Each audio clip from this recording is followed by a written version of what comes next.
ప్రార్థించిన అలాగే మరి జూమ్లో మరి ఈరోజు కూడా పాల్గొన్న వెంకటరావు గారు, మరి జూమ్ నడిపిస్తున్న డాక్టర్ జోబ్ గారిని బట్టి, వారి కుటుంబాన్ని బట్టి, జూమ్లో ఉన్న సభ్యులందరిని బట్టి ప్రభు పేరట వారందరికీ శుభవందనములు తెలియచేస్తున్నాను. అయితే గత కాలంలో అనేక విషయాలు పరమగీతముల గ్రంథం నుండి మాట్లాడుకుంటూ వచ్చి ఉన్నాం. మరి గత శుక్రవారం యేసు ప్రభు వారి యొక్క రాకడ ఎప్పుడు వస్తుంది, ఎలాగ వస్తుంది అనే విషయాలు తెలుసుకున్నాం. 7 ఏళ్ల శ్రమలు ఎవరికి ఉంటాయి, ఎవరికి ఉండవు అనే విషయాలను కూడా మనము బైబిల్ గ్రంథంలో నుండి సొంత మాటలు కాకుండా తెలుసుకోవటానికి ప్రభు ఇచ్చిన కృపను బట్టి మీకు దేవునికి వందనాలు, స్తుతులు చెల్లిస్తున్నాను. అలాగే ప్రియమైన వారారా, ఈ రాత్రి కాలమందు మళ్ళీ పరమగీతముల గ్రంథంలో నుండి ఒక మాటను మనము జ్ఞాపకం చేసుకుందాం. పరమగీతముల గ్రంథము 7వ అధ్యాయము 4వ వాక్యములో ఈ మాట చక్కగా రాయబడి ఉంటుంది. పరమగీతములు 7వ అధ్యాయము 4లో 2వ భాగంలో ఇలా రాయబడి ఉంటుంది. నీ నేత్రములు జనపూర్ణమైన హెష్బోను పట్టణమునున్న 2 తటాకములతో సమానము. చిన్న ప్రార్థన చేసుకుందాం. మరి దేవుడు వాక్యాన్ని మన నిర్గేళ్ళు బహుబలంగా వాడుకోవాలని దేవుని సేవకునిగా కోరుకుంటున్నాను. ప్రియమైన వారులారా, జ్ఞాని అయిన సొలొమోను మహారాజు ఈ పరమగీతమును రచించిన వాడిగా ఉన్నాడు. ఈ పరమగీతములు వరుడు ప్రియుడు ప్రియురాలు గురించి రాయబడి ఉందని మనం అనేక సార్లు మాట్లాడుకుంటూ జరిగింది. అయితే ఇది రక్షింపబడని వారి గురించి కాదు, కానీ ఈ మాట రక్షింపబడి దేవునిలో ఉన్న వారి గురించి ఇక్కడ రాయబడిన మాటని దేవుని సేవకునిగా నీకు తెలియచేస్తున్నాను. ఇక్కడ మరి ఏమని రాయబడుతుంది? పరిశుద్ధత దేవుడు ఏమని రాయించాడంటే, నీ నేత్రములు జనపూరితమైన హెష్బోను పట్టణమునకు ఉన్న 2 తటాకాలతో సమానమే. అయితే ఎత్తబడే సంఘము, వధువ సంఘము, యేసు ప్రభు వారి యొక్క ప్రియురాలు, పరిశుద్ధ సంఘము, ముడతైనను మచ్చైనను కళంకమైనను డాగైనను మరి ఏది లేని వధువ సంఘము ఏమి కలిగి ఉంటుంది? పరమగీతాలు 4వ అధ్యాయము 5వ అధ్యాయము 6వ వాక్యంలో సంఘము గురించి అక్కడ రాయబడి ఉంటుంది.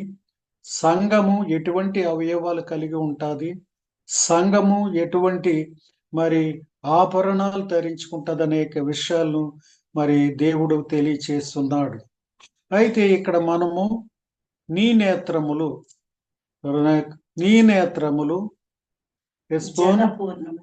జనపూర్ణమైనవి అంటే నీ నేత్రములు నీళ్లతో మరి నిండి ఉన్నవి, జనపూరితమైన జనులతో నిండి ఉన్నవి.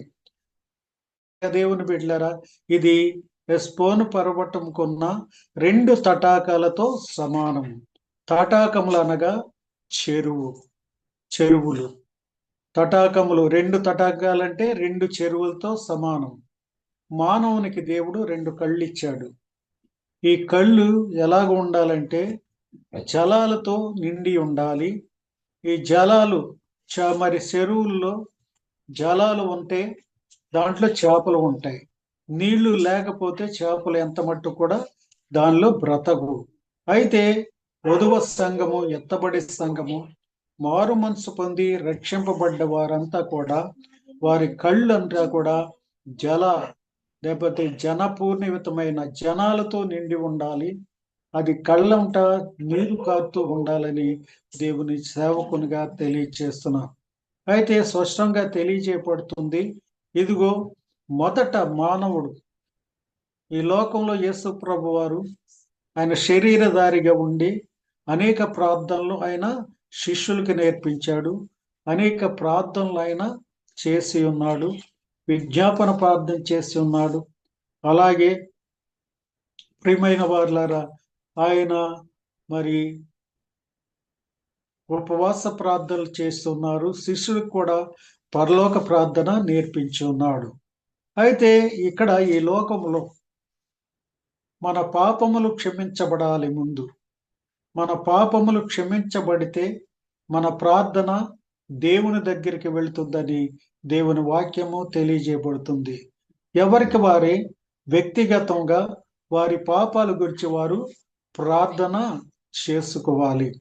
బైబిల్ గ్రంథములో మనం చూస్తే ఒక ఆమె పేరే ఏమని రాయబడి ఉంటదంటే, అక్కడ లోకా సువార్త 7వ అధ్యాయము చదవసలేదు కానీ 7వ అధ్యాయము 36, 37, 38, 39 ఆ చివరి వరకు చదువుతూ ఉంటే అక్కడ ఒక పాపాత్మురాలైన స్త్రీ అని అక్కడ సంబోధించబడింది. ఆమె ఏం చేస్తుందంటే తన కన్నీరుతో యేసు ప్రభు వారి యొక్క పాదములను తడిపి తన తల్ల వెంట్రుకలతో తుడిసింది. అయితే ఇక్కడ ఉన్న వారంతా కూడా మరి ఆమె గురించి రకరకాలుగా మాట్లాడుకున్నారు. యేసు ప్రభు వారి గురించి రకరకాలుగా అయితే ఈయన దేవుడు కదా, ఈమె ఎవరో ఈయనకి తెలియదా అని మాట్లాడుతున్నాడు. అయితే ప్రియ దేవుని బిడ్డలారా, ఆయన చెప్తున్నాడు, యేసు ప్రభు వారు ఏమంటున్నాడంటే, ఈమె నన్ను విస్తారంగా ప్రేమించింది గనక ఆమె కన్నీరుతో నా పాదాలు కడిగి మరి తల వెంట్రుకలతో తుడిసింది గనక ఇదిగో ఈమె విస్తారమైన పాపములు క్షమింపబడ్డాయి. ప్రియ దేవుని బిడ్డలారా, కన్నీరు కార్చి ప్రార్థన చేస్తే పాపాలు క్షమింపబడతాయని దేవుని వాక్యము స్పష్టంగా తెలియజేయబడుతుంది. మన పాపములతో మనం ప్రార్థన చేస్తే ఆ ప్రార్థన దేవుని దగ్గరికి ఎంత మట్టుకు కూడా వెళ్ళదని మనము తెలుసుకోవాల్సిన వారమై ఉన్నాం. అక్కడ దేవుడు కూడా చెప్తున్నాడు. యెషయా గ్రంథం 59 ప్రారంభ వాక్యంలో చూస్తూ ఉంటే, రక్షింపబడనేరకుండునట్లు నా హస్తము కుర్ష కాలేదు, విననేరకుండునట్లు నా చెవులు మందగించలేదు. ఇదిగో మీ దోషములు నీకును మాకును అడ్డుగా ఉన్నవి, మీ పాపములు నా ముఖమును మరుగు చేయుచున్నవి. ప్రియ దేవుని బిడ్డలారా, మానవుని యొక్క పాపములు దేవునికి మానవునికి అడ్డుగా ఉన్నాయి. అలాగే ప్రియమైన వారులారా, ఆ పాపములు దేవుని దగ్గరికి ప్రార్థన వెళ్ళకుండా అడ్డుగా మరి గోడలాగా ఉండిపోయినాయి. మన ప్రార్థనలు మనము మన యొక్క పాపములు మనం విడిచిపెట్టి ప్రార్థన దేవునికి చేయవలసిన వారమై ఉన్నాం. ప్రియమైన వారులారా, ఇంకా మనం ఆలోచన చేస్తూ ఉంటే, రక్షింపబడ్డ వారము కొన్నిసార్లు తప్పిపోతూ ఉంటాము, పడిపోతూ ఉంటాము, దేవునికి విరోధంగా జీవిస్తూ ఉంటాం. దీని విషయంలో కూడా మళ్ళీ మనము ప్రార్థన చేసేవారిగా ఉండాలి. మనకి తెలుసు, దావీదు మహారాజు ఆయన మరి పాపము చేసి ఉరియా భార్య విషయంలో పాపంలో పడిపోయి దేవునికి దూరమైనప్పుడు నాతాను ప్రవక్త వచ్చి, నీవే ఆ పాపము చేసిన వాడవని ఆ నాతానుతో చెప్పినప్పుడు, ప్రియ దేవుని బిడ్డలారా, దావీదు మహారాజు ఆయన తన తప్పు తెలుసుకుని తరిదిచ్చుకొని ఆయన దేవుని దగ్గర అంటున్నాడు, హిస్సోపుతో నా యొక్క పాపములను కడిగివేయము, హిమము కంట నన్ను తెలుపు చేయము. ప్రియ దేవుని బిడ్డలారా, శుభ్రము చేయము. అయితే మనం ఆలోచించేస్తా ఉంటే ఆయన పాపాల గురించి లేకపోతే ఆయన పొరపాట్ల గురించి ఆయన దేవుని దగ్గర ఎటువంటి ప్రార్థన చేశాడో ఇదిగో కీర్తనాకారుడు చెప్తున్నాడు.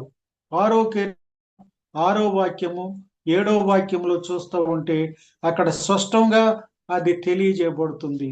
ఏమి తెలియజేయబడుతుందో అక్కడ రాయబడి ఉంటది. అక్కడ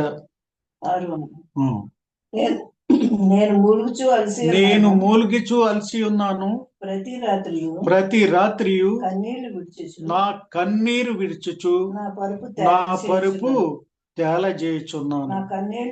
నా కన్నీళ్ల చేత నా పడక కొట్టుకుని పోవుచున్నది. దేవుని బిడ్డలారా, మనము పాపులమే, పాపం నుంచి రక్షింపబడ్డాం మనము. మరి దేవునికి విరోధంగా కొన్నిసార్లు పొరపాటు చేస్తే ఆ పాపాల గురించి కూడా మనము కన్నీరు కార్చేవారుగా ఉండాలి. మరి వేదన చెందేవారుగా ఉండాలి, దుఃఖించేవారుగా ఉండాలి. దేవుని దగ్గర ఆయన పాదాలు పట్టుకుని మరి అడిగేవారిగా ఉండాలని దేవుని వాక్యము స్పష్టంగా తెలియజేయబడుతుంది. మొదట మన యొక్క పాపముల గురించి దేవుని దగ్గర అడిగి, మళ్ళీ పాపములో నుండి మళ్ళీ దేవునికి దూరం అయిపోతే మనిషి తెలిసి కొన్ని పొరపాట్లు చేస్తూ ఉంటాడు. ఏది మంచిదో ఏది చెడ్డదో కూడా గ్రహించలేని కొన్ని విషయాల్లో ఉంటాడు. అందుకే పరిశుద్ధుడైన పౌలు గారు ఏమంటున్నాడంటే, నేను ఏది చెయ్యాలనుకుంటున్నానో అది నేను చెయ్యలేకపోతున్నాను, ఏది చెయ్యకూడదు అనుకుంటున్నానో అది నేను చేస్తున్నాను అంటున్నాడు. కనుక ప్రార్థన మొదట వ్యక్తిగతంగా మనము చేసుకునే వారిగా ఉండాలని దేవుని సేవకునిగా తెలియచేస్తున్నాను. అలాగే మన కుటుంబం కొరకు కూడా మనము కన్నీరు కార్చాలి, ప్రభువు నడగాలి. ప్రభువు నడగపోతే ఈ కడవరి దినాల్లో, అంచె దినాల్లో భయంకరమైన పరిస్థితులు ఏర్పడి ఉన్నాయి. అపవాది ఎవరిని మృంగుదునా అని గర్జించు సింహం వలె వాడు అటు ఇటు తిరుగుచున్నాడు. అయితే మన పసి పిల్లలు వారు పెద్ద అయిన తర్వాత, యవన ప్రాయం వచ్చిన తర్వాత పాపము చేయకుండా వారు దేవునికి ఇష్టలుగా దేవుని భయభక్తిలో పెరగాలని మరి అనుకుంటే మనము ఎప్పుడు ప్రార్థన చేయాలంటే అక్కడ ఇర్మియా తెలియజేస్తున్నాడు. ఏమని తెలియజేస్తున్నాడో అక్కడ స్పష్టంగా తెలియజేయబడుతుంది. అక్కడ ఇలాప వాక్యములు 2వ అధ్యాయము 18 ఆఖరి భాగంలో నుంచి రాయబడి ఉంటది. సియోను కుమారి ప్రాకారమా, నదీ ప్రవాహం వలె దివారాత్రము కన్నీరు కారణేమో. సియోను ప్రాకారమా, సియోను పట్టణంలో ఉన్న వారితో, తన బిడ్డలతో చెప్పిన దేవుడు మనతో చెప్తున్నాడు.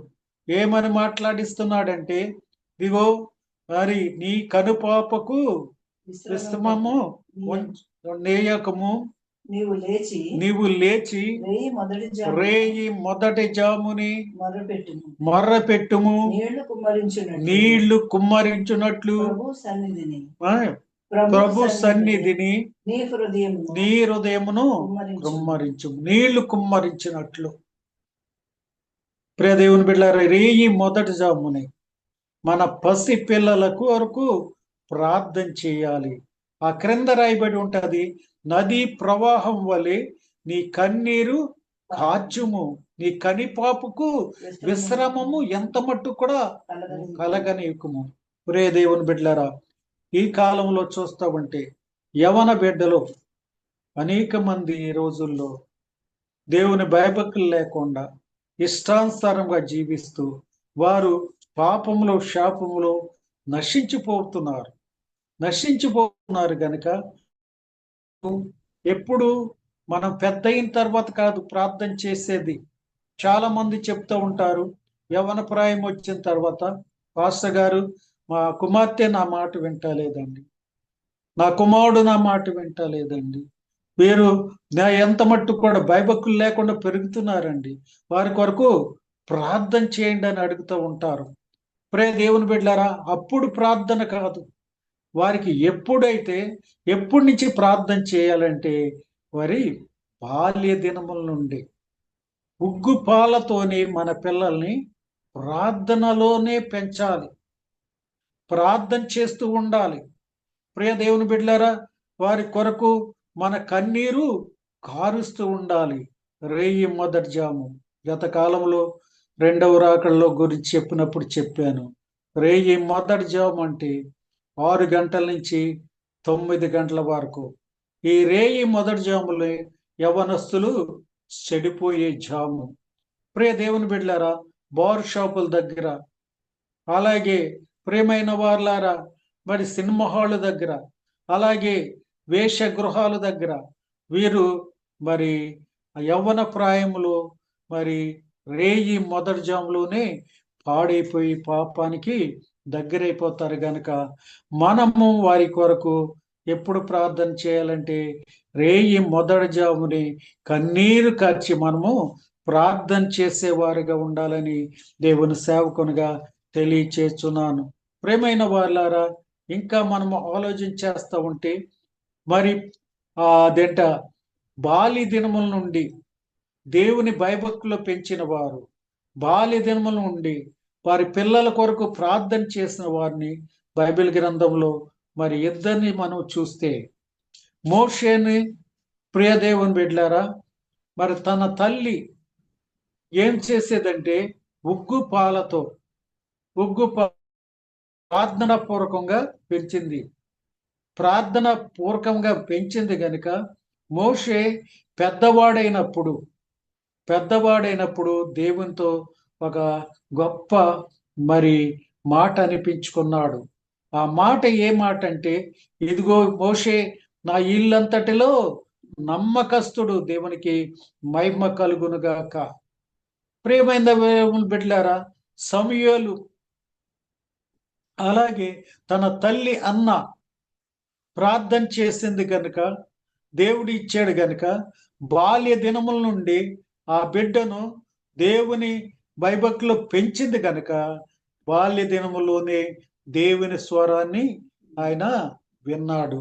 ప్రియ దేవుని బిడ్డలారా, మన బిడ్డలు కూడా పాపానికి శాపానికి యవ్వన ప్రాయంలో దూరంగా ఉండాలంటే మనము ఏం చేయాలంటే ప్రార్థన చేసేవారిగా ఉండాలి.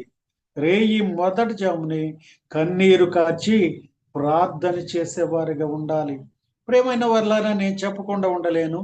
నేను లోకస్తుడిగా ఉండి మరి మారు మనసు పొంది రక్షింపబడిన తర్వాత నా భార్య, నా పిల్లలు, ముగ్గురు ఆడపిల్ల కొరకు ఇప్పుడు నా మనవరాలు ఒలివ ఓపు గురించి కూడా మరి బాల్య దినముల నుండి ఉగ్గు పాలతో నిండి వారిని పెంచారు గనుక యవన ప్రాయంలో మా పిల్లలు స్కూల్లో కానీ, కాలేజీల్లో కానీ, ఉద్యోగాల్లో కానీ ఎవరితో ఒక మాట అనిపించకుండా ప్రియ దేవుని బిడ్డలారా పాపానికి శాపంగా దూరంగా అయిపోయారు.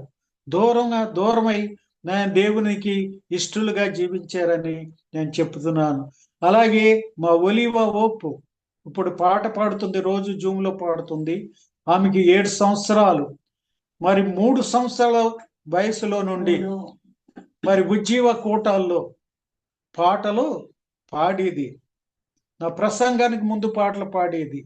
ప్రియ దేవుని బిడ్డలారా, ప్రతి వారము మాది సెంటనరీ బాప్టిస్ట్ చర్చ్, ఆ చర్చిలో ప్రత్యేక పాట ప్రతి వారము పాడి దేవుని మహిమపరుస్తుంది. చూడకుండా ఎన్నో పాటలు పాడుతూ దేవుని ఘనపరుస్తుంది. ప్రియ దేవుని బిడ్డలారా, దీనంతటి కారణం ఏంటంటే ఆ బిడ్డ కొరకు పాలు తాగే ప్రాయం నుండి ఉగ్గు పాలతోనే ప్రార్థన చేశారు గనక, ఇంకా చెప్తే మీకు ఆశ్చర్యం, 4వ నెలలోనే పాస్టమ్ గారి యొక్క గుండెల మీద పడుకుని యెహోవా నా కాపరనే మాట చెప్పగలిగిందంటే దేవుడు ఆమెను మాకు ఎందుకు ఇచ్చాడంటే ఒక గొప్ప దైవ బిడ్డగా పెరగటానికి ఆమెనిచ్చాడు. మన బిడ్డలు కూడా అలాగ ఉండాలంటే మళ్ళీ తల్లులు రేయి మొదటి జాముని వారి కొరకు ప్రార్థన చేయవలసిన వారై ఉన్నారని దేవుని సేవకునిగా కోరుకుంటున్నాను. తండ్రులు కూడా బిడ్డల పట్ల ప్రార్థన కలిగి ఉండాలి. ఎందుకంటే బిడ్డలు మరి దేవునికి ఇష్టలుగా బ్రతకాలంటే, దేవుని సేవకులుగా ఉండాలంటే, లేకపోతే దేవుల్లో ఆశీర్వదింపబడాలంటే తండ్రి కూడా ప్రార్థన చేయాలి. మనకు తెలుసు, యోబు విషయంలో చూస్తూ ఉంటే ఆయన ప్రార్థన చేస్తున్నాడు తన బిడ్డలకు. యోబు గ్రంథం 1వ అధ్యాయము 5వ వాక్యంలో చూస్తూ ఉంటే మరి వారి కుమార్తెలు కుమారులు ఎక్కడైనా పాపము చేసి దేవునికి దూరం అయిపోయారేమని అరుణోదయమునే ఆయన ఒక్కొక్కరి నిమిత్తము దహన బలి అర్పించేవాడు. దహన బలి అంటే ప్రార్థన చేసేవాడు. ప్రియ దేవుని బిడ్డలారా, తల్లిదండ్రులు బిడ్డల కొరకు మరి కన్నీరు కార్చి ప్రార్థన చేయాలి, ప్రార్థించే వారిగా ఉండాలని దేవుని సేవకునిగా కోరుకుంటున్నాను. అలాగే మన బిడ్డలకు ప్రార్థన నేర్పించాలి, రోదన చేసే మరి ప్రార్థన చేయాలి, అంగలార్పు విద్యను నేర్పించాలి. ప్రవక్త అయిన ఇర్మియా చెప్తున్నాడు. ఏమని చెప్తున్నాడో అక్కడ మనము చాలా జాగ్రత్తగా ఆలోచించేస్తా ఉంటే, ఇర్మియా గ్రంథము 9వ అధ్యాయము 20వ వాక్యంలో చూస్తూ ఉంటే, స్త్రీలారా మీ కుమార్తెలకు రోదన చేయ నేర్పుడి, అంగలార్పు విద్యను నేర్పించుడి. ఇదిగో పట్టణములో ఈదుల్లో పసిబాలును లేకుండాను రాజమార్గముల్లో యవనస్తులు లేకుండాను వారిని నాశనము చేయుటకు మరణము మన కిటికీ గుండా ప్రవేశిస్తుంది. ప్రియ దేవుని బిడ్డలారా, యవన బిడ్డలు తాగి మోటార్ సైకిల్ మీద వెళ్తూ యాక్సిడెంట్లు చనిపోతున్నారు. అలాగే కైనీకి గుట్టకాకి మరి బానిసలైపోయి ఊపిరితిత్తులు తినివేసి గుండెలు పాడైపోయి మరి చనిపోతున్నారు. అంతేకాకుండా వ్యభిచారం అనే పాపాల్లో పడిపోయి ఎయిడ్స్ అనే మహా జబ్బు చేత అనేక మంది యవనస్తులు చనిపోతున్నారు. అలాగే పసి పిల్లలు వీధిలో లేకుండా రాజవీధుల్లో, ప్రియ దేవుని బిడ్డలారా, మన పిల్లలు స్కూల్కి వెళ్ళి కాలేజ్కి వెళ్ళి మళ్ళీ తిరిగి క్షేమంగా వస్తారో రాదరో తెలీదు. ఎక్కడ చూసినా బస్సులు తిరగబడిపోవటం, ఆటోలు తిరగబడిపోవటం, యాక్సిడెంట్లు, అనేక మంది చనిపోతున్నారు. అయితే వారికి ఏ అపాయము వారికి సమీపించకుండా వారికి ప్రార్థన నేర్పించాలి. ప్రార్థన అనే కంచి వారి కొరకు మనం వేయటమే కాకుండా వారు కూడా ప్రార్థించే వారిగా ఉండాలి. ప్రియమైన వారులారా, ఈ రోజున కూడా మా యొక్క కుమార్తె, పెద్ద కుమార్తె ఎంఎస్సి బిఈడి, ఆమె స్కూల్ అసిస్టెంట్. అలాగే రెండో కుమార్తె ఎంబీఏ, ఆమె మరి బెంగళూరులో ఒక టీసీఎస్ కంపెనీలో మంచి ఉన్నతమైన ఉద్యోగంలో ఉంది. అలాగే ప్రియ దేవుని బిడ్డలారా, మా చిన్న కూతురు కూడా బిఎస్సి సెకండ్ గ్రేడ్ కూడా చదివింది. వీళ్ళు మంచి పొజిషన్ లో ఉండి కూడా ఇప్పుడు ఎవరికారి వ్యక్తిగతంగా 5:30కి లేచి ప్రార్థన చేసుకుని 5:30-6 గంటలకి మరి కుటుంబ ప్రార్థన చేసుకుంటాం. వారు మోకరిస్తారు, క్రింద కూర్చుంటారు, దేవుని సన్నిధిలో ప్రార్థన చేస్తారు. ఇది చిన్నప్పటి నుంచి మేము అలవాటు చేసింది. దేవుని సన్నిధిలో ప్రార్థన చేస్తే దేవుని కాపుదల మన బిడ్డల చుట్టూ మన చుట్టూ ఉంటుంది కనుక ప్రార్థన, కన్నీటి ప్రార్థన వారికి నేర్పించే వారిగా ఉండాలని దేవుని సేవకునిగా మరి తెలియచేస్తున్నాను. అలాగే ప్రియ దేవుని బిడ్డలారా, మనకు భయంకరమైన పరిస్థితులు, వ్యాధులు, బాధలు వచ్చినా, లేకపోతే మన అవసరాలు తీర్చబడాలన్నా మనము కన్నీరు కార్చి ప్రార్థన చేయాలి. ఏదో పొడి ప్రార్థన చేయటం వలన మన యొక్క ప్రార్థన మరి దేవుని సన్నిధికి వెళ్తుందో లేదో తెలియదు, కానీ కన్నీరు కార్చి మనము ప్రార్థన చేస్తే ఆ ప్రార్థన ఖచ్చితంగా ఆయన మరి వింటాడు. కన్నీరుకి కరిగిపోయే దేవుడు మన దేవుడని నేను తెలియచేస్తున్నాను. అయితే ఇక్కడ చూస్తూ ఉంటే ఇందాక అన్న గురించి మాట్లాడుకున్నాం, ఇప్పుడు ఇంకో విషయాన్ని తెలియజేస్తున్నాను. సంతానము లేక అన్న దేవుని సన్నిధికి వచ్చి ఆమె తన హృదయాన్ని కుమ్మరించి ప్రార్థన చేస్తుంది. అయితే ఏలి అంటున్నాడు, నీవు మత్తురాలు అయి ఉన్నావు, నువ్వు మద్యముతో ఎందుకు వచ్చావు అని మాట్లాడుతూ ఉంటే, అయ్యా నేను మద్యమైనను మరి ద్రాక్షారసమైనను నేను తాగలేదు. అయితే నా దేవుని దగ్గర నేను మూల్గుచు కన్నీరు కార్చి నా ఆత్మను కుమ్మరిస్తానని చెప్పినప్పుడు, ప్రియ దేవుని బిడ్డలారా, ఆ కుమ్మరించిన ఈ ప్రార్థన చేసి కన్నీరు కార్చడం వలన మరి అన్న ఎంత గొప్ప మరి ఆశీర్వాదం పొందిందో, తన అవసరతను దేవుని దగ్గర నుంచి తీర్చుకుందో అక్కడ వాక్యంలో చూస్తూ ఉంటే, మొదటి సమూయేలు గ్రంథము మొదటి అధ్యాయం చూస్తూ ఉంటే, అంతటా తరువాత వారు ఉదయమే ఏగ్రమే లేచి యెహోవాకు మొక్కి రామాలోనున్న తన ఇంటికి వచ్చాను. అక్కడ 19 చదివి సరిపోతుంది. అంత ఎలకానా తన భార్య అయిన అన్నాను కూడగా యెహోవా ఆమెను జ్ఞాపకము చేసుకొనెను. అతమే కుమారుని కనినది, గర్భము ధరించి కుమారుని కనినది. ప్రియ దేవుని బిడ్డలారా, అయితే భార్య భర్తలు సంతానం కొరకు అనేక ప్రయత్నాలు, అనేక విధాలుగా ప్రయాసలు పడతారు, హాస్పిటల్ తిరుగుతారు. ప్రియ దేవుని బిడ్డలారా, డబ్బులు ఖర్చు పెడతారు, దేవుళ్ళు దేవతలని మరి అనేక మంది హిందువులైతే తిరుగుతూ ఉంటారు. కానీ ఇక్కడ అన్న దేవుని దగ్గర మోకరించి కన్నీరు కార్చి ప్రార్థన చేసింది గనుక దేవుడు ఆమెను జ్ఞాపకం చేసుకున్నాడు. అది అన్నాని ఎల్కానా భార్య భర్తలు గనుక వారు అనేక సార్లు కూడి ఉంటారు, శరీర సంబంధంగా కలిసి ఉంటారు. కానీ అప్పుడు పిల్లలు పుట్టలేదు. కానీ యెహోవా జ్ఞాపకం చేసుకున్న తర్వాతే వారికి కుమారుడు కలిగాడని దేవుని సేవకునిగా మీకు తెలియజేస్తున్నాం. ప్రియమైన వారులారా, మన యొక్క పరిస్థితిలో, మన యొక్క ఈ వ్యాధి బాధల్లో మనము కన్నీరు కార్చి ప్రార్థన చేసేవారిగా ఉండాలి. మనము స్వస్థత కావాలన్నా ప్రార్థించుకోవాలి. వ్యక్తిగతంగా మన ప్రార్థనే మనకు దేవుడు గొప్ప కార్యం చేస్తాడు. ప్రియమైన వారులారా, నాకు గత 5 నెలలు మీకందరికీ తెలుసు, జూమ్లో కూడా మాట్లాడలేని పరిస్థితి. ప్రియమైన వారులారా, బయటికి వెళ్ళలేని పరిస్థితి, కారు తీయలేని పరిస్థితి, మరి ఎక్కడికి కూడా బయటికి గుమ్మం దాటి బయటికి వెళ్ళలేదు.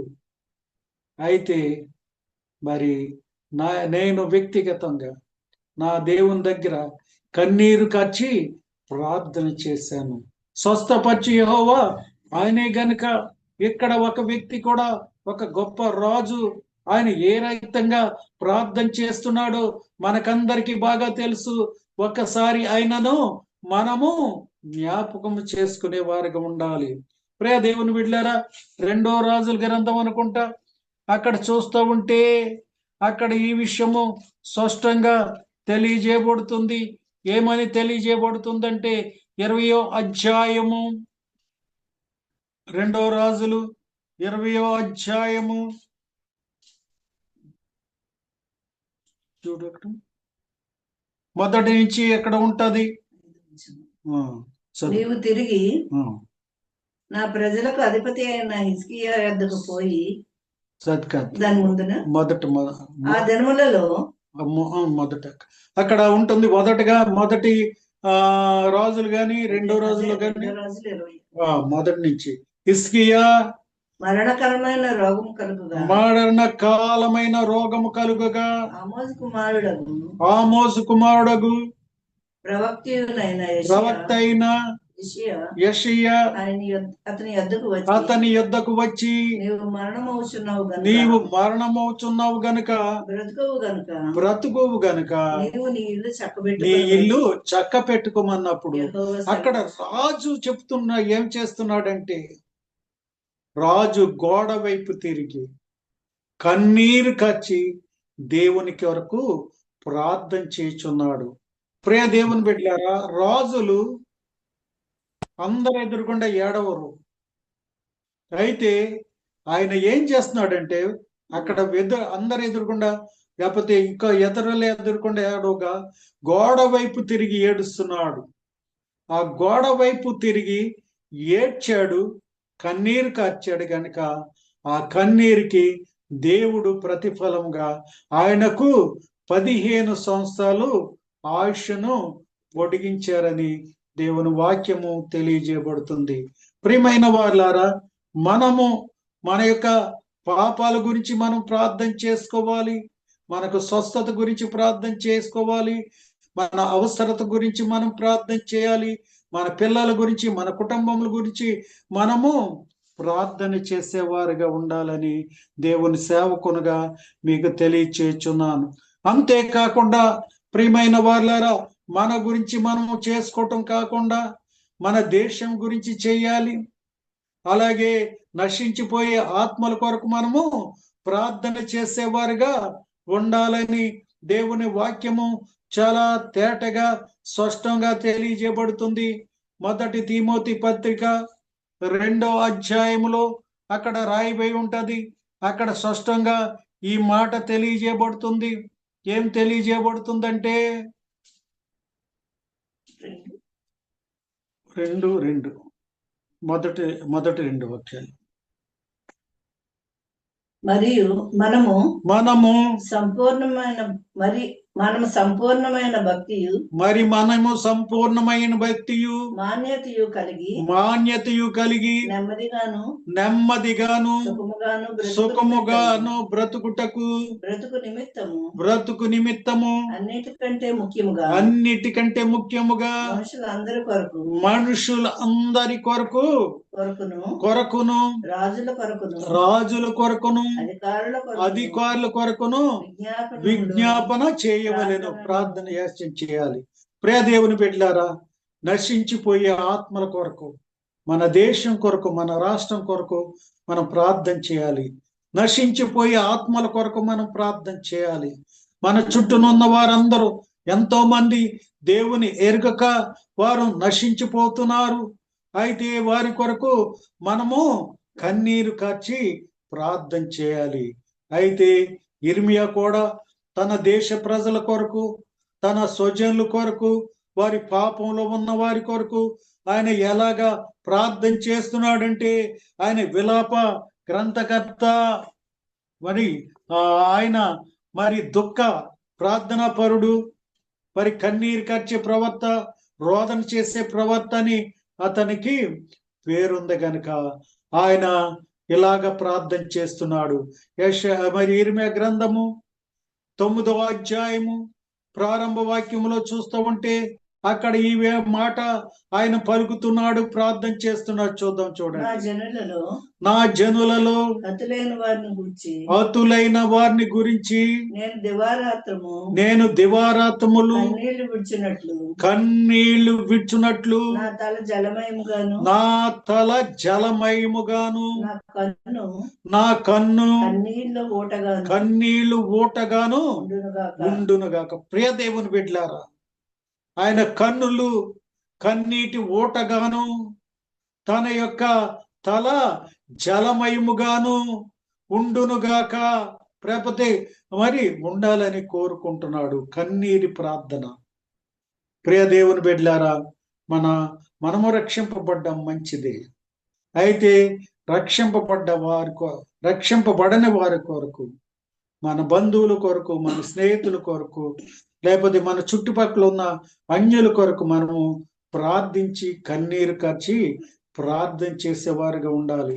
మోషే కూడా ప్రియ దేవుని బిడ్డలారా దేవుని బ్రతుములాడుకుంటున్నాడు, అడుగుతున్నాడు. ఏమని అడుగుతున్నాడంటే, ఇదిగో దేవుడు అంటున్నాడు మోషేతో, మోషే నీవు అడ్డు తప్పుకో, ఇదిగో వీరిని నేను నాశనము చేసి నిర్మూలము చేసి నీలో నుంచే కొత్త జనాన్ని నేను పుట్టిస్తానంటే, అప్పుడు మోషే నిజమే ప్రభువా, వీళ్ళంతా దుర్మార్గులే, ఎన్నిసార్లు చెప్పినా నీ మాట వినలేదు, నా మాట వినలేదు, ఎవరి మాట వింటలేదు, వీళ్ళని నాశనం చేసే నాలో నుంచే కొత్త జనాన్ని, ఇజ్రాయేల్ జనాంగాన్ని మళ్ళీ పుట్టిస్తావా అని సంతోషపడలేదు. కానీ అక్కడ మాట్లాడుతున్నాడు. నిర్గమ 32:32లో చూస్తూ ఉంటే, ఒకవేళ ఈ పాపములు నీవు పరిహరించకపోతే నీ గ్రంథములో నుండి నా పేరును తుడిచిపెట్టుము. ప్రియ దేవుని బిడ్డలారా, ఎంత గొప్ప త్యాగం చేస్తున్నాడు, ఎంత గొప్ప మాట మాట్లాడుతున్నాడు. అయ్యా, వీళ్ళకి లేని రక్షణ, వీళ్ళకి లేని పరలోక రాజ్యం, వీళ్ళకి లేని నీ కృప, నీ దయ నాకెందుకయ్యా? వీళ్ళ పాపాలు నువ్వు క్షమిస్తేనే, నీ దోషాల్ని, వీరి దోషాల్ని, అతిక్రమాల్ని క్షమిస్తేనే గాని, లేకపోతే నీవు రాసే గ్రంథంలో నుండి నా పేరు జీవ గ్రంథంలో నుండి, అక్కడ జీవగ్రంథం అని ఉండదు కానీ దాన్ని జీవగ్రంథంగా చెప్పబడుతుంది. ప్రియ దేవుని బిడ్డలారా, పేరు తీసివేయమని చెప్తున్నాడు. అటువంటి ప్రార్థనలు మనము చేసేవారిగా ఉండాలని దేవుని సేవకునిగా కోరుకుంటున్నాను. ప్రియమైన వాళ్ళారా, ఇంకా మనము పరిశీలన చేస్తూ ఉంటే, యేసు ప్రభు వారు కూడా శరీరధారిగా ఉండి ఈ లోకములో ముమ్మారు ఆయన కన్నీరు కార్చి ప్రార్థన చేశాడు. ఆయన దేవుడై ఉండి కూడా ఆయన కన్నీరు కార్చాడు. మొదట ఎవరి గురించి కార్చాడంటే కన్నీరు లాజరు చనిపోయినప్పుడు, తన స్నేహితుడు చనిపోయినప్పుడు సమాధి దగ్గరికి వచ్చి ఆయన మొదట కన్నీరు కార్చి ఉన్నాడు. ప్రియ దేవుని బిడ్డలారా, అలాగే రెండవదిగా చూస్తూ ఉంటే, ప్రియ దేవుని బిడ్డలారా, యెరూషలేము పట్టణము వద్దకు వచ్చి ఆయన కన్నీరు కార్చి ఏడుస్తున్నాడు. అక్కడ చూస్తే యెరూషలేము పట్టణం గురించి ఆయన మాట్లాడుతున్నాడు ఏడ్చి. లోకా సువార్త 19వ అధ్యాయము 41వ వాక్యంలో చూస్తూ ఉంటే, అక్కడ ఆయన ఆ పట్టణము సమీపించి, ఆయన 41 ఆయన వారిని ఆ పట్టణము లోకా 19:41 ఆయన పట్టణమునకు సమీపించినప్పుడు, ఆయన పట్టణమునకు సమీపించినప్పుడు దానిని చూసి దాని విషయమై ఏడ్చి నీవును ఈ దినమందైనను సమాధాన సంబంధమైన సంగతులను తెలుసుకొని నేడలా నీకెంతో మేలు. ప్రియ దేవుని బిడ్డలారా, దేవుడు అంటున్నాడు, ఇప్పటికైనా మీరు మారు మనసు పొంది రక్షింపబడి సమాధానబద్ధైన నా దేవుని వైపు, నా వైపు చూసి, ఆ క్రింద కూడా చదువుదాం. ఇదిగో ఏమని మాట్లాడుతున్నాడంటే అక్కడ క్రింద, ప్రభు నిన్ను దర్శించిన కాలమందు నీవు ఎరుగకుంటివి. ప్రియ దేవుని బిడ్డలారా, యేసు ప్రభు వారు అక్కడే ఉన్నారు, వారితోనే ఉన్నారు, వారితోనే సంచరించాడు. అద్భుత కార్యాలు, మహత్ కార్యాలు, స్వస్థత కార్యాలు, చనిపోయిన వారు బ్రతికించాడు. అందరూ దేవుడని ఒప్పుకుంటా ఉంటే, ఈ యొక్క యెరూషలేము వారు, యోధా ప్రజలు దేవుణ్ణి అంగీకరించలేదు గనుక, త్రోసివేశారు గనుక, ఆ పట్టణానికి ఎటువంటి కీడు వస్తుందో గత కాలంలో చెప్పాను. టైటస్ వచ్చి ఆ పట్టణాన్ని ఎలాగ సర్వనాశనం చేస్తాడో, ప్రియ దేవుని బిడ్డలారా, వారి రక్తము యెరూషలేము వీధుల్లో టైటస్ గుర్రం మీద వెళ్తూ ఉంటే కళ్ళెం వరకు మరి ప్రవహించినంత రక్తము. ప్రియ దేవుని బిడ్డలారా, ఈ పరిస్థితి అంతా దేవుడు చూచి ఆయన కన్నీరు కారుస్తున్నాడు. జరగబోయేదాన్ని ఆయన చూస్తున్నాడు. అలాగే ప్రియ దేవుని బిడ్డలారా, అలాగే రెండో ప్రపంచ యుద్ధం ముందు ఏం జరిగిందంటే, ఇదిగో హిట్లరు, జర్మనీ ఆ చక్రవర్తి నియంత యూదులను, 60 లక్షల మంది యూదులను, వారిని చిత్రహింస చేసి చంపి వారి కొవ్వుతో సోపులు తయారు చేశాడు. ఎంత చిత్రహింస అంటే, యవన బిడ్డలను, ఆడవాళ్ళని ఆ వీధుల్లో, రాజనగర్లో పరిగెత్తిస్తూ వెనకాల కొరడాలతో కొట్టుకుని తీసుకువెళ్ళిపోయే పరిగెత్తించేవాడు. ప్రియదేవుని బిడ్డలారా, ఎవరి సమాధిని వారితో తవ్వించుకొని సమాధి వారిని నిలబెట్టి తుపాకీతో కాలిస్తే వారు ఎవ్వరు సమాధిలో చేయకుండానే దానిలో పడి చచ్చిపోయేవారు. అంత భయంకరమైన ఇవన్నీ కూడా దేవునికి తెలుసు కనుక కన్నీరు కార్చాడు. ప్రియ దేవుని బిడ్డలారా, మన కొరకు కూడా దేవుడు కన్నీరు కారుస్తాడు. ఎందుకంటే మనము నరకానికి వెళ్ళిపోవటానికి ఆయనకి ఇష్టం లేదు. నరకములో పడే బాధ, చిత్రహింస తట్టుకోలేనివి గనుక, భరించలేవి గనుక, పురుగు చావదు, అగ్ని ఆరదు గనుక వాటి నుంచి తప్పించుకోవాలని మన మారు మనసు కొరకు, రక్షణ కొరకు ఆయన కన్నీరు కారుస్తున్నాడు. ప్రియదేవుని బిడ్డలారా, మూడవదిగా ఆయన కన్నీరు కార్చాడు. ఆయన చెమట రక్త బిందువులలే కారింది గెత్సేమనే తోటలో మనందరి పాపాల గురించి ఆయన ప్రార్థన చేస్తున్నాడు. ఆయన ప్రార్థన చేయుచుండగా ఒక గిన్నె ఆయన దగ్గరికి వచ్చినప్పుడు, తండ్రి నీ చిత్తమైతే ఈ గిన్నె నా యొద్ద నుండి తీసివేయమని ప్రార్థన చేస్తూ ఉంటే, ప్రియ దేవుని బిడ్డలారా, అక్కడ యేసు ప్రభు వారు ఎందుకు ఈ గిన్నె గురించి ప్రార్థన చేశాడంటే, ఆ గిన్నెలోనిది ఆయన త్రాగాలి. ఈ గిన్నెలో ఏముందంటే సర్వలోకంలో ఉన్న మానవాళి పాపాలన్నీ కూడా ఉన్నాయి.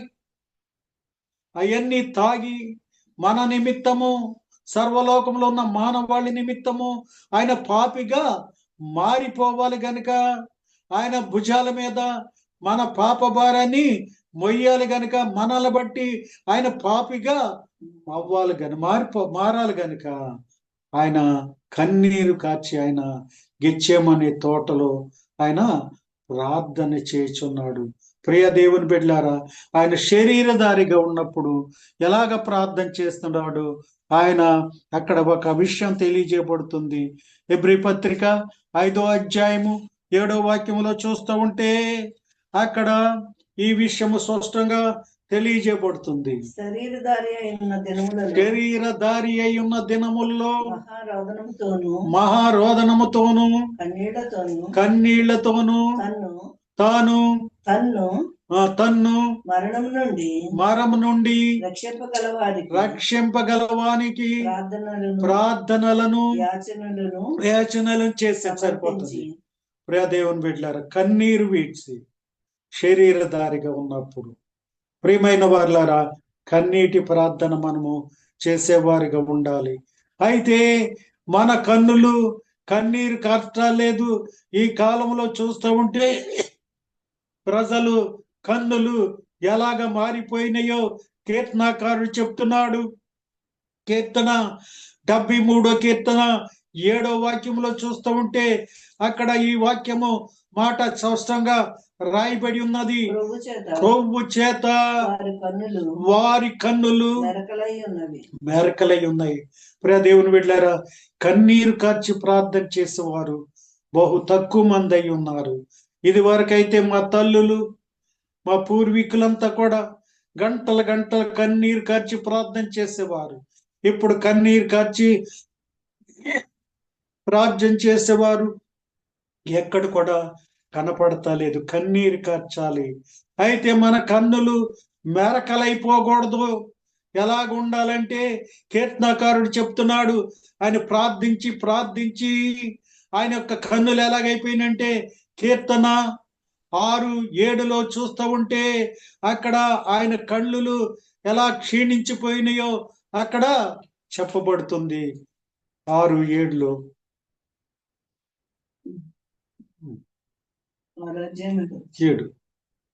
విచారము చేత నా కన్నులు గుంటలు పడెను. నా బాధ కలిగించు వారి చేత సివికి ఉన్నవి. ప్రియ దేవుని బిడ్డలారా, కన్నులు విచారం చేత. ఆ పైన చూస్తూ ఉంటే కన్నీరు కార్చి ప్రార్థన చేశాడు. పరుపు తేల చేశాడు. 6వ వాక్యంలో చూస్తూ ఉంటే ఇలాగ ప్రార్థన చేయటం వల్ల ఆయన కన్నులు ఏమైపోయినాయి, గుంటలు పడిపోయినని దేవుని వాక్యము తెలియజేయబడుతుంది. ఆఖరిగా ఒక మాట తెలుసుకుని దాని గురించి వివరించి వాక్యాన్ని ముగించడానికి నేను ఇష్టపడుచున్నాను. ఇదిగో యోబు గ్రంథము 7వ అధ్యాయము 14 వాక్యములో చూస్తూ ఉంది. అక్కడ యోబు భక్తుడు తెలియజేస్తున్నాడు, యోబు రాస్తున్నాడు. ఏమని రాస్తున్నాడు అక్కడ ఉంటుంది. జలము 14:19 యోబు 14:19 రాయబడింది ఏంటంటే, అక్కడ జలము రాళ్లను అరగదీయును, దాని ప్రవాహము భూమి మీదనున్న ధూళిని కొట్టుకొని పోగును. చాలా జాగ్రత్తగా ఆలోచిద్దాం. మనకి వర్షాలు కొండ ప్రాంతాల్లో ఎక్కువగా కురుతాయి. కొండ ప్రాంతాల్లోంచి పైనుంచి కురిసే వర్షానికి ఆ కొండ రాళ్ళు అరిగిపోతూ ఉంటాయి. ప్రియ దేవుని బిడ్డలారా, అలాగే వర్షము భూమి మీదకు వచ్చినప్పుడు భూమి మీద ఉన్న ధూళి అంతా కూడా కొట్టుకొని పోయి శుభ్రంగా మారిపోతుంది. ఎక్కువ వర్షం వచ్చినప్పుడు రోడ్లన్నీ కూడా చక్కగా వాష్ చేసి చక్కగా మరి శుభ్రంగా ఉంటాయి. ప్రియ దేవుని బిడ్డలారా, అయితే ఆత్మీయ మర్మం ఏంటంటే, ఇదిగో జలములు, ప్రియ దేవుని బిడ్డలారా, కన్నులు మనకి కొండలు పైన ఉంటాయి. మనకి శరీరములో మానవునికి కన్నులు మరి తల మీద ఉన్నాయి. అయితే ఈ తల మీద ఉన్న ఈ కన్నులలో నుండి కన్నీరు కారాలి. ఈ కన్నీరు కార్చి ప్రియ దేవుని బిడ్డలారా, బండ కరిగిపోవాలి. బండ మానవునికి ఏ బండ ఉందంటే, మన హృదయము బండ ఉంది, మన గుండె బండ ఉంది.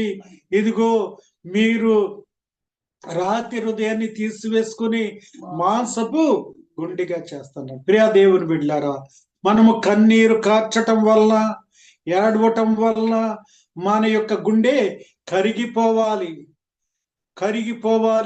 ప్రియ దేవుని బిడ్డలారా, అలాగే నేల మట్టి నుండి దేవుడు మానవుణ్ణి సృజించాడు. అయితే మట్టి మానవునికి సాదృశ్యం కనుక మన్నైనది తిరిగి మన్నైపోతుంది. కనుక ఈ నీటికి, ఈ ప్రవాహానికి మన యొక్క శరీరం అంతా కూడా శుభ్రపడిపోయి ధూళి దుమ్ము వంటి పాపము ఏమి కూడా ఉండకుండా ఉండాలని దేవుని వాక్యములో సత్య సందేశాన్ని దేవుడు తెలియచేస్తున్నాడు.